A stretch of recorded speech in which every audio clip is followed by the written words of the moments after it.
So this was the story. It's 3 minutes. Let's go and watch because we need to know how we got here. All of this occurred before I got into the what the fuck is going on in the village of Dalton in the Thornton Township content. But let's see how we got here with this Andrew Holmes investigation. And this was the video I could find that probably had the most facts.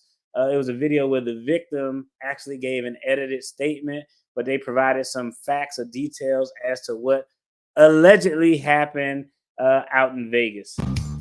WGN investigates with new information on allegations of inappropriate sexual conduct against a well-known community activist. And today, the alleged victim released a videotaped statement to WGN in which she answers some, but certainly not all, questions about her claim that she had been assaulted on a taxpayer-funded trip to Las Vegas. Investigative reporter Ben Bradley has the story. Over the past few weeks, we've been speaking with the accuser about a potential interview. Her answer was provided today in the form of a recorded and edited statement. She said she wants to share her story because she feels victimized twice. First, because of what happened in Las Vegas, and then again when she reported it to her boss, Dolton Mayor Tiffany Henyard. I deemed him the Uncle Drew. Like, I gave him the name, and it went all the way down to the mayor calling him Uncle Drew just regularly. That was just his name. Because Uncle Drew is wild too. Calling like, unless you Kyrie Irving, calling a grown man who, like, okay, just real quick, fellas. I don't know if y'all know this, right? But the older you get, the more creepier things that you say or do are perceived. You at 22 could probably say something that's like a compliment and no one will think anything of it. But at 52, 62, you say the same thing, it's going to kind of give creep vibes. It could be the same thing and it could not be an offensive compliment. It's just how it's perceived. So calling a trustee Uncle Drew, I don't know. That's just kind of giving. It's adding to the creep vibes. I'm gonna be honest. Andrew Holmes got an odd look to him, but I don't know. I wouldn't want nobody calling me like, "Hey," in a professional capacity. We on a work event, and they calling me like Uncle Marcus. That sounds like you asking for some type of litigation or a lawsuit. I deemed him the Uncle Drew. Like, I gave him the name, and it went all the way down to the mayor calling him Uncle Drew just regularly. That was just his name because he made everyone feel comfortable. Fania Duke's claims in the recorded statement mimic those she made in a recently filed civil lawsuit and police report. She accuses a man best known for advocating for crime victims' families. So now this family has to go through this pain Of sexual assault. Andrew Holmes is a Dolton Village trustee and ally of embattled Mayor Tiffany Henyard. Dukes was Henyard's assistant at the time. She said the mayor brought her, Holmes, and an entourage of a dozen people to Las Vegas last May to attend an economic development conference. On the last night, Duke said she was relieved when Holmes agreed to go out with her on the Strip to celebrate her birthday. She later told police she blacked out after a night of drinking and smoking marijuana. But I at least knew I got a man with me. I'm going to make it home. I ain't even got to worry about try to go on the Strip by myself. I legitimately thought that, I was going to make it home. Until my last memory was me waking up in his room. Andrew Holmes has denied wrongdoing but declined to comment. Dukes and a police officer who was on the trip acting as Henyard's bodyguard are now suing, claiming they were retaliated against for reporting the alleged assault to Henyard the day after they returned home. The lawsuit says Holmes called and FaceTimed the officer, boasting about having Dukes in his room. The suit claims. Yeah, listen to this part. Let me rewind it real quick. That dude look creepy. But listen to this part. These allegations are wild. I'm calling everything allegations because that's all it is. But this part is kind of wild with the text messages and the video stuff. I was like, ugh. Called and FaceTimed the officer, boasting about having Dukes in his room. That's crazy work. Trustee Holmes then panned the camera toward a bed where the officer could see a woman, Ms. Dukes, who was partially undressed. It goes on to say Holmes moved the camera to various private areas of Ms. Dukes' body and was removing articles of clothing. Dukes praises the police officer for reporting what she says was a crime. You're the only person that stood up for me, opened your mouth, had the dignity to put everything that you had aside your whole life, your whole personal life for somebody that you didn't even know. You honored the badge that you vowed for, and I appreciate you for that. Dukes and the officers say in a lawsuit that when they reported the incident to Henyard the day after they returned from Las Vegas, the mayor first feared that if it got out, she'd be, quote, ruined. But then they say she vowed to handle it. In the weeks that followed, Dukes said she was essentially fired and the officer demoted off of Henyard's security detail. Again, Andrew Holmes has not been charged with a crime. He continues to serve on the Dolton Village Board, and police have only said their investigation is ongoing. Okay, so that's pretty much where we were and how we got here. Let me see this comment. The investigation in Vegas was messed up from the beginning due to the fact that they were from out of town. There were reports Holmes had video. Hey, one, I think everybody is aware when you're out of town traveling and something happens, it makes the investigation much harder because the persons you need are no longer within your jurisdiction. You can't reach out and grab them and bring them in easily for interviews, or if you wanted to do some type of forensic work, it's hard to get everything done. I mean, hell, well, Tupac got murdered in Vegas, and they just came from down the road in Los Angeles, and they ain't have no clue. So, yes, I agree with that. I think that was a very good point. That just being an out of towner does make the investigation a little bit more difficult because you don't have access to the witnesses, you don't have access to conduct the forensic evidence that you need to conduct. I agree. Yeah, is he low down the court to cooking with Frank? That's funny. Not enough evidence to establish probable cause. Must have lost the phone video evidence. Okay, because what did y'all think when y'all first saw that story? When y'all first saw that story, did y'all think like, yeah, he did it, or yeah, he did? Uh, I don't know. I'm coming at all of this from hindsight, okay? But let me read this first before I give my point because I think this is a jacked up take. Now, if I actually played the video that they had, it was maybe 40 seconds long that the news broadcast did on the investigation being closed. It just says Las Vegas police investigation into Andrew Holmes closed, no charges will be filed. Literally like 40, 50 seconds tops. That's all that they said. But I'm trying to find this because and hey, we don't know what happened. And sometimes things happen, investigations occur, and they get closed, not because those events didn't happen, just because they don't have the evidence to prove that they happened. But because of this investigation, I don't want to mess the business up. Let me see. I don't want to mess the business up. All right. Andrew Holmes, a Dolton Village trustee and community activist, was fired from his job as a crisis responder for the nonprofit Chicago's Survivors. This decision came after the sexual assault allegations were made against him in a lawsuit. All right. Now, hey, unpopular opinion, okay? But the news did a 3-minute detailed story. I just like it to be even on all sides. All right, that's all I like. I like if the sword, if you got a sword, it has to be sharp on both sides. When this story came out, they did a 3-minute and 30-second story on what evidence was alleged to have been had for this lawsuit that was filed. They had the alleged victim on there telling her story about what happened and the officers involved and how they were retaliated against and how she was terminated. And they did a 3-minute whole spiel on this. After this came out, I mean, outside of whatever shadiness he may have had with Tiffany Henyard, the dude loses his job because of these allegations, right? The investigation is ongoing. They're out of town, like the point that was brought up is much more difficult to do. And the lapse in time. I tell y'all all the time, it's much easier to investigate white collar crime. It's much easier to investigate drug crimes because that evidence just stays around forever. The phone calls, the text messages, the purchase, the receipts, it stays around forever.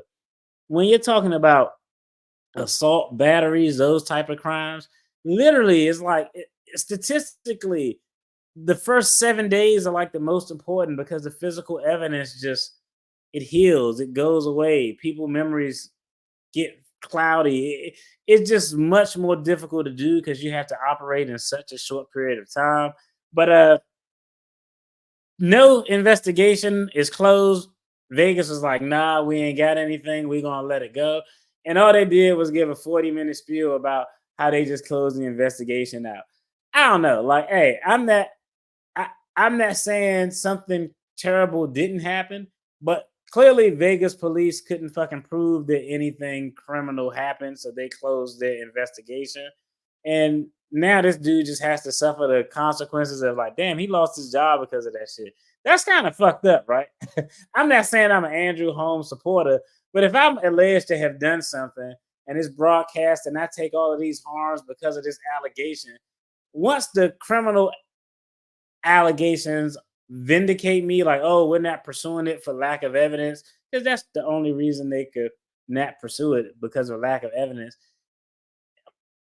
How can you? What is that dude has a harm that's just kind of out there now? This dude lost his job. Hopefully, he get the job back. He may or may not get it back, but I don't know. I feel like they should have went in a little bit more detail or got a more of a statement from Vegas police as to why they actually closed this investigation out. In my personal opinion, that's my take. It is interesting though, and I think that was a good point. If they had video and all of this stuff, like, yeah, the shit had to go missing. Because if they got video of him showing this woman actually in the bedroom of his hotel, which is wild and crazy to do if that is true. But if they had that video along with her statements and the statements of the officers, there's no way that they wouldn't have got this dude indicted on some state charges. Oh, they would have indicted the fuck out of him. So I think that's what happened. I don't think they had anything to corroborate it. They couldn't have had the video evidence because they got her statement. They got the statements of the officers saying what they saw, but they could be capping. It could be lies. I mean, not saying it is, but that's just how you got to look at it.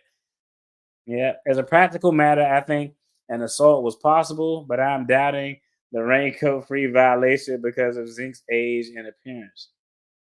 That's interesting.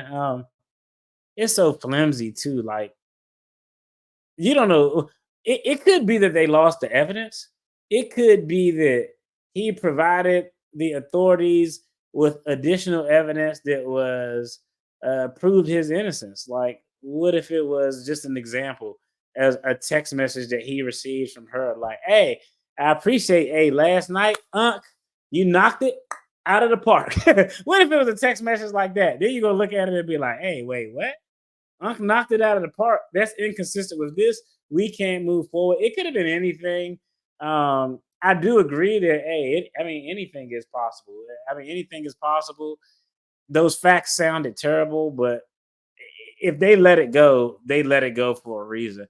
I seriously doubt that. I mean, I'm not saying this isn't possible, but I seriously doubt that small town politicians in the village of Dolton were able to reach back and use their political power to get another state to drop criminal investigation related to something as serious as that. I just don't see that happening. I mean, like, that would be wild if it was, if it did happen, but I just don't see that being the case. Yep, still a civil case. Now again, he might get he might take an L on a civil case, but I think that's a big win because what happens is anytime you have, and I think we talked about this before, sometimes you have these parallel roads of investigations. There's been times where we conducted an investigation into a person that's criminal, and there's also a civil investigation. And normally I've been on both sides. If I'm if I'm on the civil investigative side and there's a criminal investigation going on, I slow everything down. I just want to slow everything down on the civil side because I want the criminal investigation to wrap up first.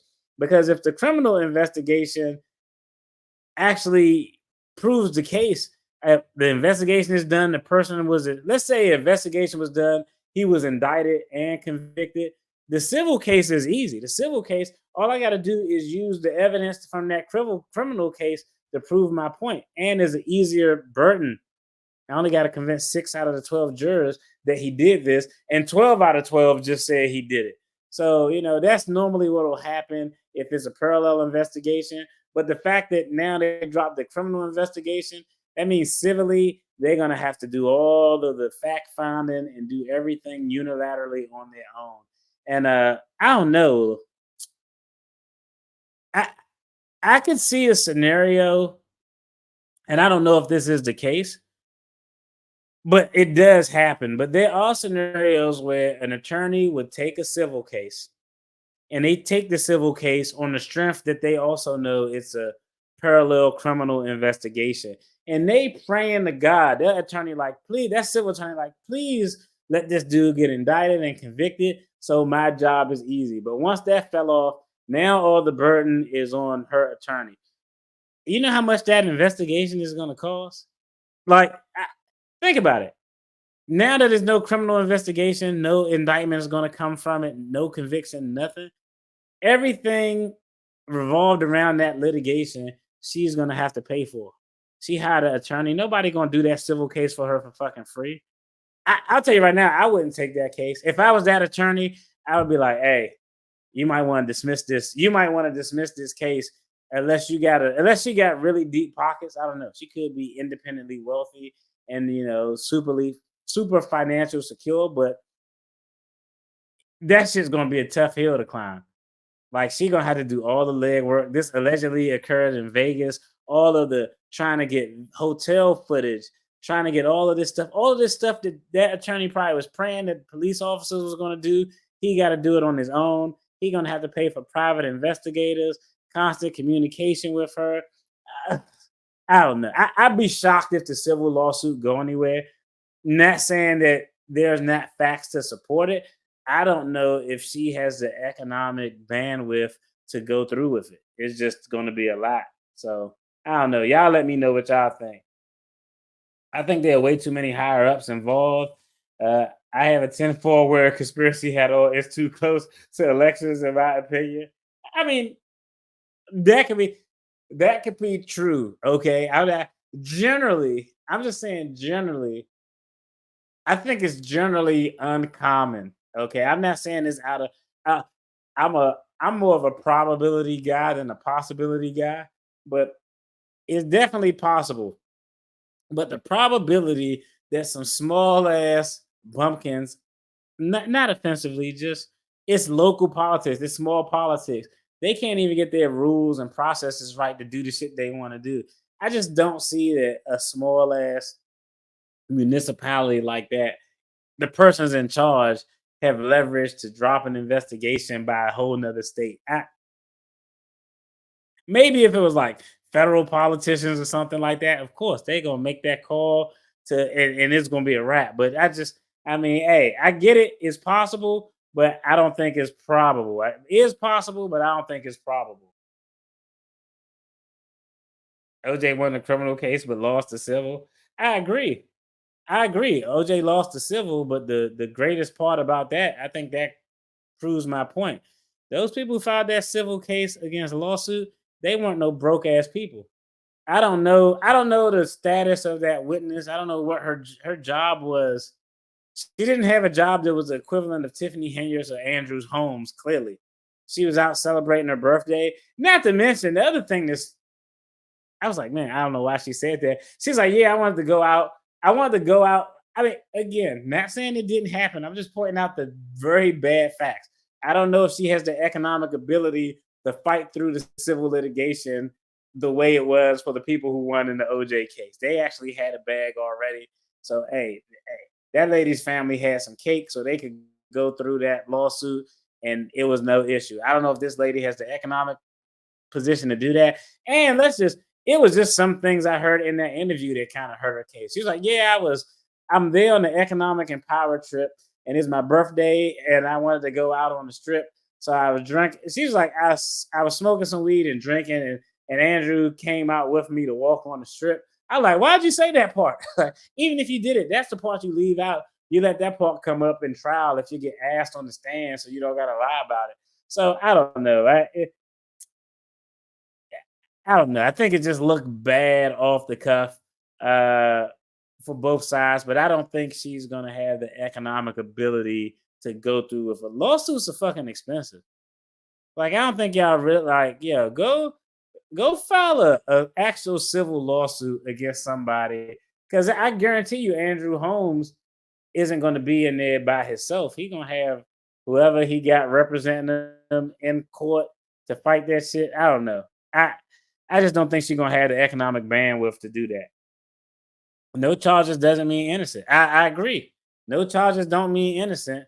No charges in a closed investigation, it just means a lack of evidence. And if it's not evidence to prove it, I mean, I don't know. I don't live in the realm of hypotheticals. I just know that if an investigation was closed, I've never closed an investigation unilaterally. Well, no, I take that back.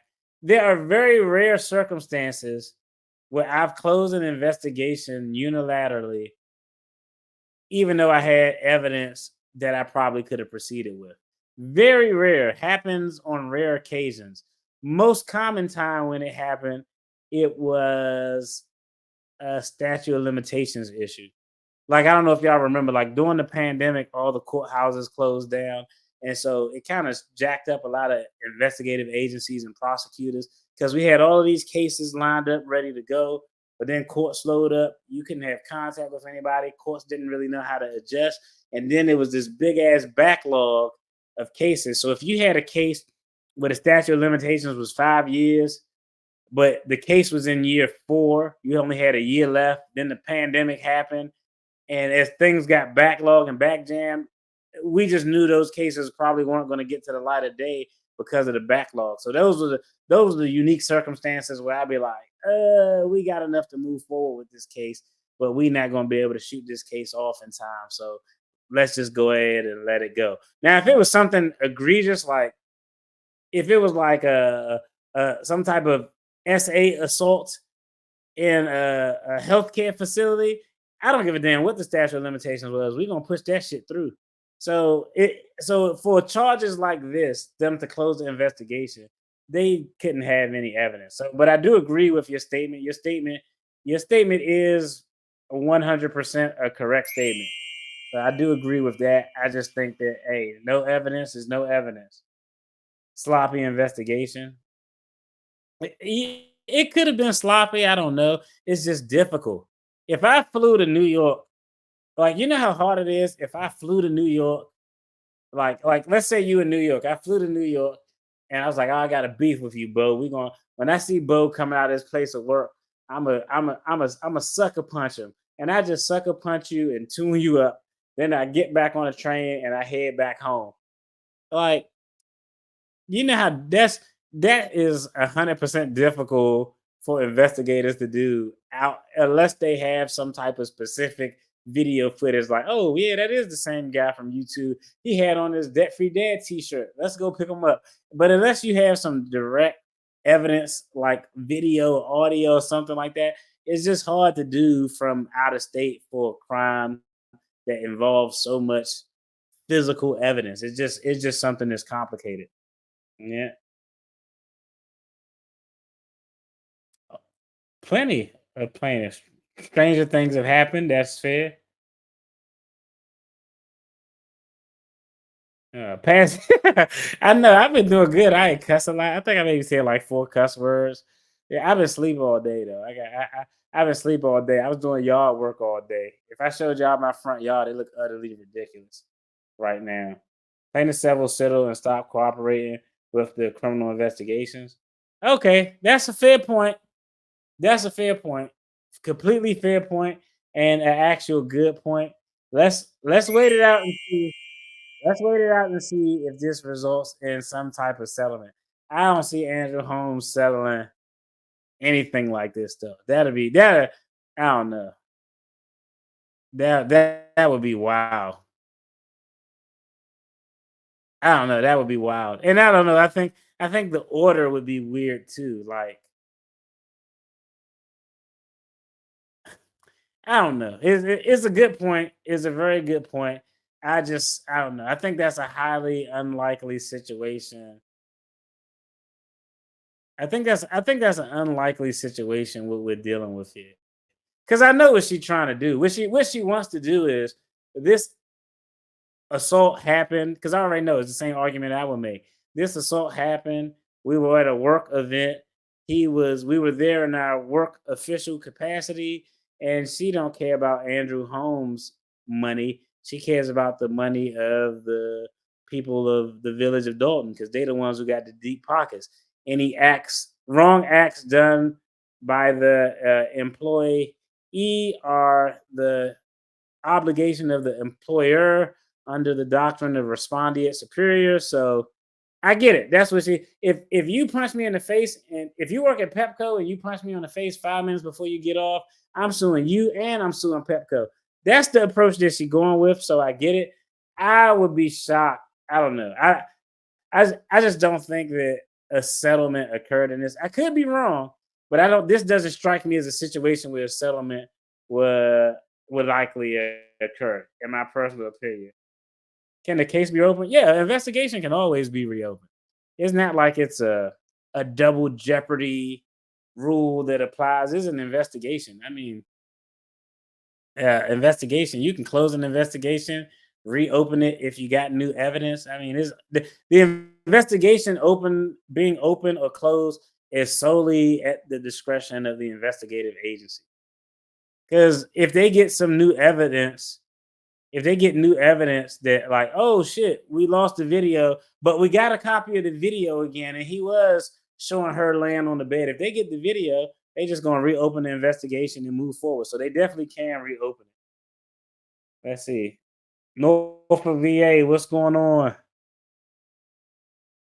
All right. Could it be that they aren't pursuing it further because she didn't report or have a rape kit completed in Vegas? She waited till she got back to Chicago. Yeah. That could be a contributing factor, but it's it could be. It could be is the answer. That's I sorry to give you that. Sorry to give you that attorney answer of it. It could be. It could be because, like I said, time is of the essence. Do you know offhand if anybody in the chat know what was the time period if she actually did get this forensic work done to identify evidence? What was the time period from the time she alleged the event occurred to the time where she actually got the examination?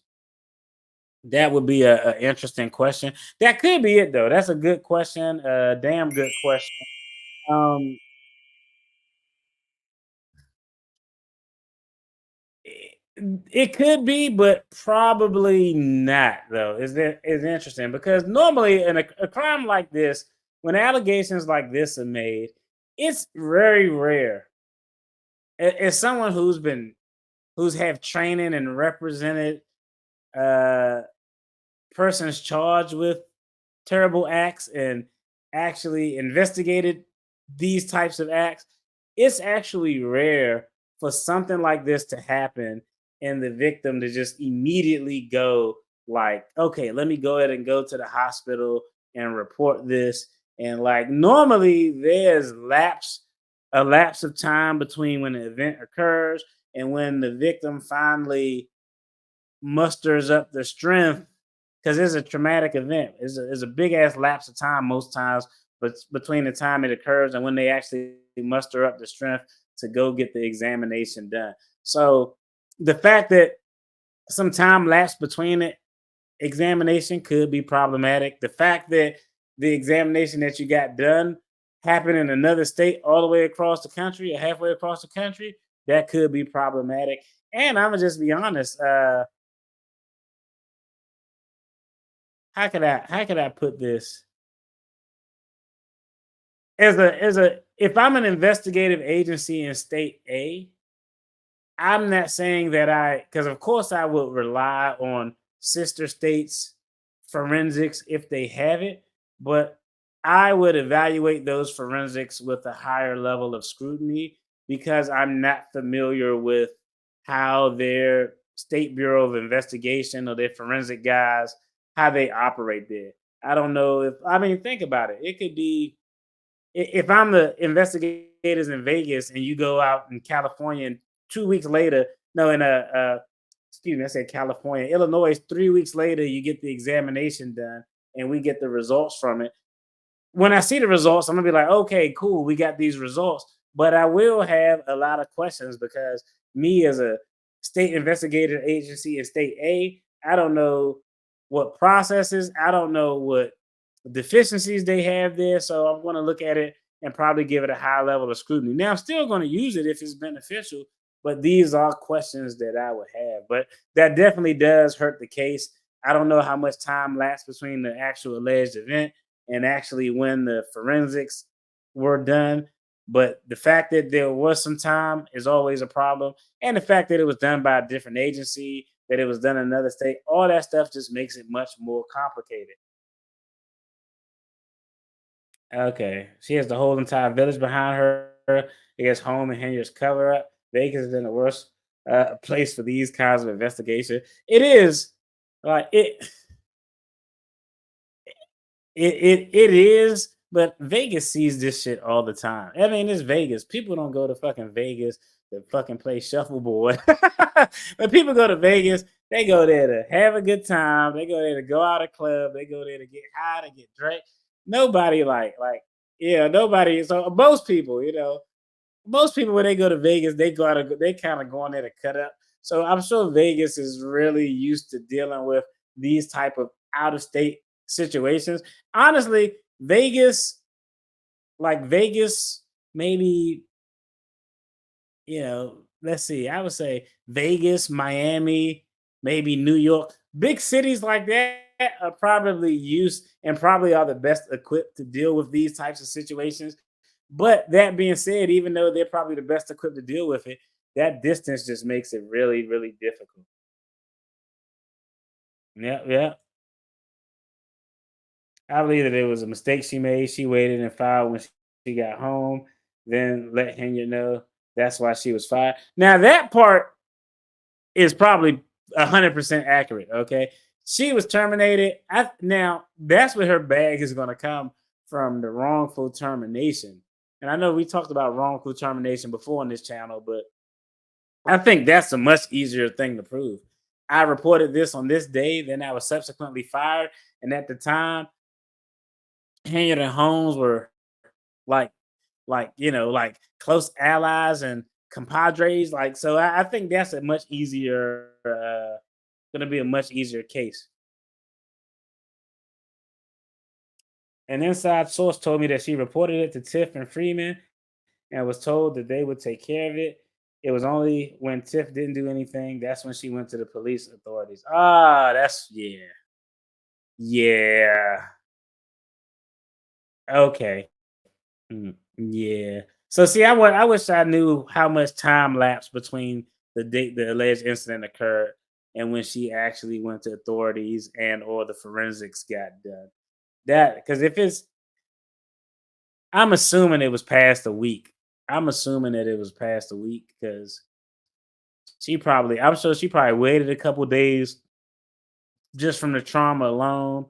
Then it probably took her a while to tell Henyard. Then Henyard probably started her out saying, "I'm gonna look into it and I'm gonna do this and do that." I don't know. That's a good question. That's terrible though. Okay, let me mention that this inside source is very, very close inside source who work very closely with everyone involved. Okay, shout out to you. Shout out to you for giving us the scoop. Hey, we appreciate that. And I don't think it's disingenuous. I don't not believe it. I believe that that actually happened. Because a lot of times that's actually common. She probably think that she had a relationship where she could go to Henyard and tell her. That's actually like, the anytime things like that happen, it's just rare for somebody to go directly to the authorities. That's normally not how it works. Normally they'll go like in this situation with your contact saying that they go to their supervisor and tell them what happened, and then their supervisor gives them some guidance, and it just again this time is just lapsing and lapsing and lapsing, and it's just making this investigation that is going to probably happen and is related to physical evidence more and more difficult. But hey, I don't doubt your source, and I do think that that's possible. She probably think that she had a relationship where she could go to Tiffany Henyard and something will get done. That's the whole reason you report shit. Like, oh, I'm going to my boss because you think that okay, I'm telling them what happened so they can take the right steps, and she probably just got stalled out. So yeah, Holmes had a history of this before, but we'll never know the truth until the fear is eliminated. Yeah, that's unfortunately it happens like that too. If if those allegations are true, it's not like this most times when something happened, it's not like the first time that something happened. Like, like if like man, if I got caught stealing cars, you know, I'm not gonna say in all cases. Sometimes people do something and it is the first time, but if there's an abuse of power by someone who's been in power for a while, most times they've been abusing that power for a while. Again, not saying that you know this did or didn't happen. I just don't think they have the evidence to prove it. I think a lot of things contributed to that. The distance. I think there's probably was a lack of evidence. Um, I just think a bunch of shit contributed to it. But that employment wrongful termination, that's going to be a little bit easier. The other thing though, with the wrongful termination, that likely has a cap on it. A civil lawsuit from the allegations that happened in Vegas would actually yield a much larger return than that of lawsuit related to wrongful termination. Mm. I wonder if Holmes will go to the meeting on Monday. Yeah, he gonna go. If I just got some good news like this, that's when you show up when it's good news. When it's good news, always show up. When it's bad news, we not in there. Yeah. Complaining case. Yeah. Yeah. That's right. She viewed Tiff as a mentor. When she was hired, she was told that she could be her replacement if she paid attention. That's how I go. That's how I go. That's how I go. You go to because people always say the right thing. Like, hey, we report any wrongdoing. We protect whistleblowers. People always say the right thing until the shit happened, and then they're like, oh shit, this is gonna make. That's crazy, and that's crazy too. That she allegedly went through all of this termination and everything because she wanted. She said that her career or her, she won't be her office wouldn't be able to recover from it. Of all the shit she got going on, this was the thing that she think her office couldn't recover from. That's kind of crazy.